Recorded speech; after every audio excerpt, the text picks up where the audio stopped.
അപ്പോൾ നമ്മളങ്ങനെ cake cutting പരിപാടികളിലേക്ക് കിടക്കുകയാണ്. അപ്പോൾ നമ്മളവർ വീട്ടിലെത്തിയിരിക്കുകയാണ്. അപ്പോൾ വീട്ടിൽ വെച്ച് നമ്മൾ കേക്ക് തകർത്ത് മുറിച്ച് പീസാക്കാൻ പോവാണ്.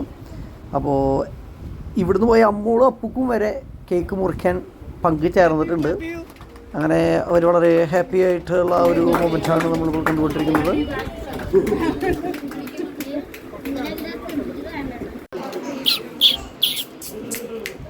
ഗൈസ്, അതിനിടയിൽ ഒരു മാരകമായ ഫോട്ടോ ഷൂട്ടിലാണ് നമ്മുടെ സ്വന്തം ജോമോ ചേട്ടൻ. അദ്ദേഹത്തിൻ്റെ എല്ലാ കഴിവുകളും ആ ക്യാമറയിലേക്ക് അർപ്പിച്ചുകൊണ്ട് ഇതാ ഒരു മാരക ഫോട്ടോഗ്രാഫി അങ്ങനെ എടുത്തുകൊണ്ടിരിക്കുമ്പോൾ പെട്ടെന്ന് ഉച്ചത്തെ ഫുഡ് തിരികെയാണ്. അപ്പോൾ നമുക്ക് ഫുഡടി കർമ്മങ്ങളിലേക്ക് കിടക്കാം. അപ്പോൾ അങ്ങനെ ഫുഡടിക്കാൻ വേണ്ടി നോക്കുമ്പോൾ ആദ്യം തന്നെ വന്ന സംഭവം പച്ചടിയാണ്. അപ്പോൾ ഞാൻ ഈ സംഭവം കഴിക്കില്ല, പക്ഷേ ഞാനവിടുന്ന് കഴിച്ചു നോക്കി, വലിയ കുഴപ്പമില്ല. ദെൻ വന്നത് നമ്മുടെ മീൻചാറിൻ്റെ 2 തുള്ളിയാണ് വീണത്. ഞാൻ മീൻ അങ്ങനെ കഴിക്കില്ല, അങ്ങനെ പുറത്തുനിന്ന് ഞാനങ്ങനെ വീട്ടിൽ മാത്രമാണ് മീൻ കഴിക്കാറുള്ളത്. പിന്നെ അച്ചാർ വന്നു. അച്ചാർ നമ്മുടെ ഏറ്റവും ഫേവറേറ്റ് സാധനമാണ്, മാങ്ങ അച്ചാർ. ദെൻ അവിടേക്ക് എന്തോ ഒരു മീൻ കഷ്ണം അവിടെ ഇട്ടിട്ട് കൊടുത്തിട്ടുണ്ട്. അപ്പോൾ നമ്മുടെ ടീമിലെ എല്ലാ അംഗങ്ങളും മീൻ കൂട്ടുന്ന ആളുകളാണ്. അപ്പോൾ അവരൊക്കെ മീൻ കഷ്ണമായിരിക്കുന്നു. ദെൻ നോക്കുമ്പോൾ എനിക്ക് ഏറ്റവും ഇഷ്ടപ്പെട്ട സംഭവമാണ് ഞാനിപ്പോൾ നിങ്ങൾക്ക് കാണിച്ചു തരുന്നത്, തോരൻ. ഈ തോരനിലെ ഉണക്ക ചെമ്മീനും സംഭവങ്ങളൊക്കെ ഉണ്ട്. അത് നല്ല ടേസ്റ്റ് ഉണ്ടായിരുന്നു കേട്ടോ. ആ സംഭവം എനിക്ക് ഭയങ്കര ഇഷ്ടപ്പെട്ടു. ദെൻ അപ്പുറത്ത് നമ്മുടെ ചിക്കൻ ഇരിക്കുന്നുണ്ട്. ചിക്കൻ കുഴപ്പമില്ല, നല്ല രസമുണ്ടായിരുന്നു. എനിക്ക് പക്ഷേ ഏറ്റവും ഇഷ്ടപ്പെട്ട സംഭവം തോരനെ കുറിച്ച് പറഞ്ഞാലും തീരില്ല. അങ്ങനെ നമ്മുടെ ഉച്ചത്തെ ഭക്ഷണം അങ്ങനെ അങ്ങോട്ട് തീർന്നു. ദെൻ നമ്മൾ 4 മണിക്ക് ഒരു ചായപീടിയിൽ കയറി, ചെറിയൊരു ചായക്കടയിലാണ് കയറിയത്. എല്ലാവരും ഇഷ്ടത്തിനനുസരിച്ച് എത്ര കടി വേണമെങ്കിലും എടുത്തോന്നാണ് ബെന്നിങ്ങൾ പറഞ്ഞത്. അപ്പോൾ എല്ലാവരും നല്ല രീതിയിൽ കഴിക്കാൻ വേണ്ടി നിന്നു. അങ്ങനെ നമ്മൾ മത്സരിച്ച് ചായയും കടിയും കഴിച്ചുകൊണ്ടിരിക്കുകയാണ്. അങ്ങനെ പോയി നോക്കുമ്പോൾ പെട്ടെന്ന് നോക്കിയപ്പോൾ നിറച്ച് കല്ലുകൾ ഇങ്ങനെ കിടക്കുക. അപ്പോൾ ഒരു പെട്രോൾ പമ്പിൻ്റെ ബാക്ക് വശമാണ് ഈ കാണുന്നത്. ഇതെന്താ സംഭവം എന്നറിയില്ല, പക്ഷേ എന്തായാലും എല്ലാ പാർട്ടികളും വെള്ളമൊക്കെ ഒലിച്ച് വരുന്ന ഒരു സെറ്റപ്പ് ഉണ്ട്. അപ്പോൾ ഞങ്ങളവിടെ ചോദിക്കാനൊന്നും പോയില്ല. പിന്നെ പെട്ടെന്ന് പോകാനുള്ളൊരു പരിപാടിയിൽ ഞങ്ങളവിടെ നിന്ന് പെട്ടെന്ന് വണ്ടി കയറി. ഇനി അടുത്ത പരിപാടി എന്ന് വെച്ചാൽ നമ്മുടെ അത്താഴം കഴിപ്പ് പരിപാടികളിലേക്കാണ് നമ്മളിനി പോകുന്നത്. അപ്പോൾ നമ്മൾ കൊരട്ടിയിലുള്ള മിൻസ എന്ന് പറഞ്ഞ ഹോട്ടലിലാണ് നമ്മൾ കയറിയത്. ഈ ഹോട്ടൽ അല്ലെങ്കിൽ ഈ റെസ്റ്റോറൻറ്റിൽ ഇതിന് മുന്നേ നമ്മൾ വന്നിട്ടുണ്ട്. അപ്പോൾ ഇവിടുത്തെ ഫുഡ് വലിയ കുഴപ്പമില്ലാത്തതാണ്. പക്ഷേ ഞങ്ങൾ അന്ന് വന്നപ്പോൾ ഫുഡും കാര്യങ്ങളൊക്കെ കഴിയുന്നൊരു ടൈമിലാണ് നമ്മൾ വന്ന് കയറിയത്. അപ്പോൾ ഇവിടെ വെച്ചിട്ട് നമ്മൾ ഈ ഹണി റോസൊക്കെ ഇവിടുത്തെ ഫുഡ് കഴിക്കാൻ തോന്നുന്നുണ്ട്. ഞങ്ങളന്ന് വന്നപ്പോൾ ഹണി റോസിന് ഇവിടെ വെച്ച് കണ്ടിട്ടുണ്ട്. അപ്പോൾ അങ്ങനെ അത്രയും സെറ്റപ്പുള്ളൊരു ഹോട്ടലാണെന്നാണ് ഞങ്ങൾ കണ്ടിടത്തോളം. അങ്ങനെ നമ്മളവിടെ ചെന്നു, എല്ലാവരും ഫുഡ് ഓർഡർ ചെയ്തു. അങ്ങനെ കുറച്ച് നേരം വെയിറ്റ് ചെയ്തു. അങ്ങനെ ആദ്യം പ്ലേറ്റ് കൊടുന്ന് വെച്ചു. പ്ലേറ്റിൻ്റെ കാര്യം പറയുകയാണെങ്കിൽ അത്യാവശ്യം നല്ല അടിപൊളി പ്ലേറ്റാണ്. അങ്ങനെ പ്ലേറ്റ് എല്ലാവരും വെച്ചിരിക്കുന്ന സമയത്ത് നമ്മുടെ ചേട്ടൻ നമ്മൾ പറഞ്ഞ സംഗതികളൊക്കെ ആയിട്ട് വരികയാണ്. ഞങ്ങൾ പറഞ്ഞിട്ടുള്ള മെയിൻ സംഗതി എന്ന് വെച്ചാൽ കുഴി മന്തിയാണ്. അപ്പോൾ എല്ലാവരും കൂടിയുള്ള കാരണം മന്തി പറഞ്ഞു. ദെൻ അതിൻ്റെ സൈഡിൽ ഞങ്ങൾ സ്പെഷ്യലി കുറച്ച് സാധനങ്ങൾ പറഞ്ഞിട്ടുണ്ട്. ചിക്കൻ ചില്ലി, ബീഫ് റോസ്റ്റ്, പിന്നെ എന്ത് കഴിച്ചാലും അവസാനം പൊറോട്ട കഴിക്കണം അത്ര ചേട്ടനെ. അപ്പോൾ ചേട്ടൻ പൊറോട്ട ഇല്ലാത്ത കാര്യം നടക്കില്ലാതുകൊണ്ട് 2 പൊറോട്ടയും ഓർഡർ ചെയ്തു. അങ്ങനെ നമ്മുടെ സംഗതികൾ ഓരോന്നായിട്ട് വന്നുകൊണ്ടിരിക്കുകയാണ്. അപ്പോൾ നമുക്ക് ഓരോന്നും ക്ലോസപ്പിൽ അങ്ങോട്ട് കാണിച്ചു തരും. ചിക്കൻ ചില്ലിയാണ് നമ്മൾ കാണുന്നത്. പപ്പടമൊക്കെ ഇട്ട് നല്ല അടിപൊളിയായിട്ടുണ്ട് ചിക്കൻ ചില്ലി. അതിൻ്റെ തൊട്ടപ്പുറത്തിരിക്കുന്നത് ചെറിയൊരു ചട്ടിയിലിരിക്കുന്നതാണ് ബീഫും. അങ്ങനെ പറഞ്ഞിരിക്കുമ്പോൾ മോനെ നമ്മുടെ സംഭവം വന്നിട്ട് അൽഫാം മന്തി.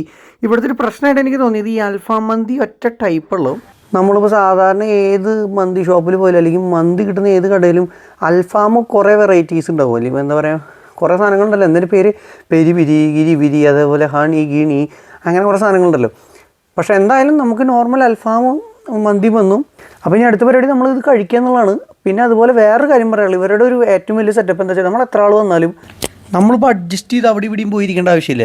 ഇരിക്കാനുള്ള സെറ്റപ്പൊക്കെ ഇവർ ചെയ്തു തരും. എന്ന് വെച്ചാൽ നമുക്ക് എല്ലാവർക്കും കൂടി ഒരുമിച്ചിരുന്ന് ഫുഡ് കഴിക്കാൻ വേണ്ടിയിട്ടുള്ള എല്ലാ സെറ്റപ്പുകളും ഇവർ ചെയ്തു തരും. മേശയും കാര്യങ്ങളൊക്കെ സെറ്റ് ചെയ്തിട്ട് അതിനുള്ളൊരു മനോഭാവം അവർക്കുണ്ട്. ചില ഹോട്ടലൊക്കെ ചെന്ന് കഴിഞ്ഞാൽ നമ്മൾ കിട്ടുന്ന സ്ഥലത്ത് അവിടെ ഇവിടെയൊക്കെ ആയിട്ട് കയറിയിരുന്ന് അവിടെ വരണം അങ്ങനെ ഓർഡർ ചെയ്തിട്ട് അതൊരു സുഖമില്ലാത്ത ഏർപ്പാടാണ്. ഇതിപ്പോൾ നമ്മുടെ ആൾക്കാർ മാത്രമുള്ളൂ, നമ്മുടെ ടീംസ് ഓൺലി. അപ്പോൾ നമ്മൾ ഈ പ്ലേറ്റിൽ സാധനങ്ങൾ നിറച്ചുകൊണ്ടിരിക്കുകയാണ്. ഇനി നമ്മളിതൊക്കെ ടേസ്റ്റ് ചെയ്ത് ഇതിൻ്റെ അഭിപ്രായങ്ങൾ ഓരോന്നോരോന്ന് പറയുന്നതാണ്. ഫുഡ് കഴിച്ച് തുടങ്ങിയപ്പോഴാണ് നമുക്കൊരു കാര്യം മനസ്സിലായത്. ഇവിടുത്തെ മന്തി റൈസ് അടിപൊളി മന്തി റൈസാണ്. അതെല്ലാവർക്കും ഒരേ അഭിപ്രായമാണ്. അതുപോലെ തന്നെ ഇവരുടെ മയോണൈസ് അത് വേറെ ലെവൽ സാധനമാണ്. പക്ഷേ ഏറ്റവും വലിയ പ്രശ്നം എന്താ വെച്ചാൽ ഇതിൽ ഈ മെയിൻ സാധനം അൽഫാം വെന്തിട്ടുണ്ടായിരുന്നില്ല. ഉള്ളൊക്കെ ഭയങ്കര അലമ്പായിരുന്നു. അത് ഞങ്ങൾക്ക് അത്രയായിട്ട് സുഖകരമായിട്ട് തോന്നിയില്ല. പക്ഷേ ഈ ചിക്കൻ ചില്ലിയും ബീഫൊക്കെ ഉള്ള കാരണം നമ്മളത് അഡ്ജസ്റ്റ് ചെയ്തു എന്ന് വേണമെങ്കിൽ പറയാം. ഭൂരിഭാഗം ആൾക്കാരും ലൈമാണ് പറഞ്ഞത്. ചേട്ടൻ മാത്രം ഈ പറഞ്ഞ പോലെ മറ്റേ മൊജിറ്റോ പറഞ്ഞു. അത് വലിയ കുഴപ്പമില്ല എന്ന് പറഞ്ഞു. പക്ഷേ ഇതിൽ വേറൊരു കേസ് ഞാൻ പറഞ്ഞിട്ട് നിങ്ങളിവിടെ പോകേണ്ടെങ്കിൽ ട്രൈ ചെയ്യേണ്ട ഒരു കാര്യം, അതൊരു മസ്റ്റ് ട്രൈ സംഭവമാണ്. അത് ഞാൻ കണ്ടുപിടിച്ചാണ്. അത് വേറെ ആരെങ്കിലും ഇതിന് മുന്നേ തന്നെ ട്രൈ ചെയ്തിട്ടുണ്ടോയെന്ന് അറിയില്ല. വേറെ ഒന്നുമല്ല, കുറച്ച് മയോണൈസ് എടുക്കുക, ദെൻ അതിൽ കുറച്ച് ബീഫ് കറി ഒഴിക്കുക. അത് രണ്ടും കൂടി കൂട്ടി കലർത്തി കഴിക്കുമ്പോൾ കിട്ടിയൊരു ടേസ്റ്റ് വേറെ ലെവലായിരുന്നു. അപ്പോൾ നമ്മളെല്ലാവരും ഫുഡ് കഴിച്ച് എണീക്കുകയാണ്. അപ്പോൾ നിങ്ങൾ ആരെങ്കിലും ഇവിടെ മുന്നേ കയറിയിട്ടുണ്ടെങ്കിൽ നിങ്ങളുടെ അനുഭവങ്ങളും കാര്യങ്ങളൊക്കെ താഴെ കമൻറ്റ് ബോക്സിൽ രേഖപ്പെടുത്തും. ഞാനിവിടെ കഴിച്ചിറങ്ങുന്ന നമ്മുടെ ടീംസിനോട് നമുക്ക് നമ്മുടെ അഭിപ്രായങ്ങളും കാര്യങ്ങളും ചോദിച്ചറിയാം. ചേട്ടാ ഫുഡ് ഉണ്ടായിരുന്നു ഫുഡ് ഉണ്ടായിരുന്നു ചേട്ടാ. ഫുഡ് കുഴപ്പമില്ല. ചേച്ചി ഫുഡ് ഉണ്ടായിരുന്നു ചേച്ചി ഫുഡ് ഉണ്ടായിരുന്നു ഫുഡ് ഉണ്ട് ചേട്ടാ. ചേട്ടാ ഫുഡ് ഉണ്ടായിരുന്നു ചേട്ടാ. ഫുഡ് ഉണ്ടായിരുന്നു മറ്റേ ചിക്കൻ്റെ ഉള്ളിൽ ഏട്ടട ഒരു മുള്ളു കിട്ടി. അയ്യോ ചിക്കൻ കുറച്ചുകൂടി വേണം. ഫുഡ് എങ്ങനെയുണ്ട് ചേച്ചി? ഫുഡ് എങ്ങനെയുണ്ട് ചേട്ടാ? ഫുഡ് എങ്ങനെയുണ്ട് ചേട്ടാ? ഫുഡ് എങ്ങനെയുണ്ടായിരുന്നു? ഫുഡ് എങ്ങനെയുണ്ടായിരുന്നു? ഫുഡ് നല്ല ഫുഡായിരുന്നു. ഞങ്ങൾ വെള്ളയപ്പവും ബീഫ് കറി കഴിച്ചു. ഇന്റർവെൽ പഞ്ച് എങ്ങനെയുണ്ടായിരുന്നു? ഇന്റർവെൽ പഞ്ച് ഫുഡ് എങ്ങനെയുണ്ടായിരുന്നു? ഫുഡ് എങ്ങനെയുണ്ടായിരുന്നു? എങ്ങനെയുണ്ട് ഫുഡ്? ജ്യൂസ് എങ്ങനെയുണ്ടായിരുന്നു? ഫുഡ് എങ്ങനെയുണ്ടായിരുന്നു? ഫുഡ് എങ്ങനെയുണ്ടായിരുന്നു? എന്തെങ്കിലും വേറെ എന്തെങ്കിലും അഭിപ്രായങ്ങൾ?